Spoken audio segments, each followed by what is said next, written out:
So the question is, why are so many traders obsessed with being great market or technical analysts? Now, it's because they crave the sense of certainty that analysis appears to give them. And herein lies the underlying conflict of the certainty uncertainty dilemma. This leads me to another interesting insight. Why doesn't the typical trader interpret market information correctly? Because that's all the market is, constant unfolding of information. Now, I believe it's because this very need for certainty blocks their mind to what the market is revealing to them. So, for the typical trader, in their very pursuit of being a better trader through market analysis, this typical trader subjects themselves to experiencing the cognitive dissonance of uncertainty, what we might more simply call self doubt. Now, the more the trader knows about the market, the more unlikely that he will be to participate in the trade, right? This is one of the conflicts that shows up in trading. The more the great technical analyst knows, the less likely they are to participate in the market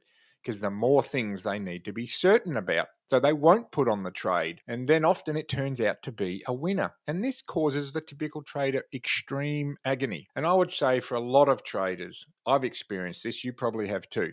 Nothing hurts more than an opportunity recognized but missed out because of this self doubt. And for the typical trader, there is only one way out of this psychological dilemma, and that is to ignore the risk and remain convinced that the trade is right. And that is where certainty kicks in, right? That is where certainty kicks in and causes a problem. Now, does any of this sound familiar? I want you to consider this, right?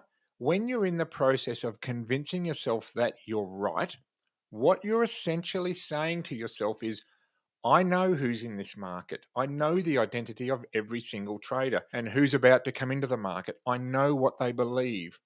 They know, right? I know they believe the high and low of the market is going to be. And even more than that, I know each individual trader's capacity to act on his or her beliefs. And therefore, I'm able to determine how these actions will affect the price movement on a second by second, minute by minute, hour by hour basis.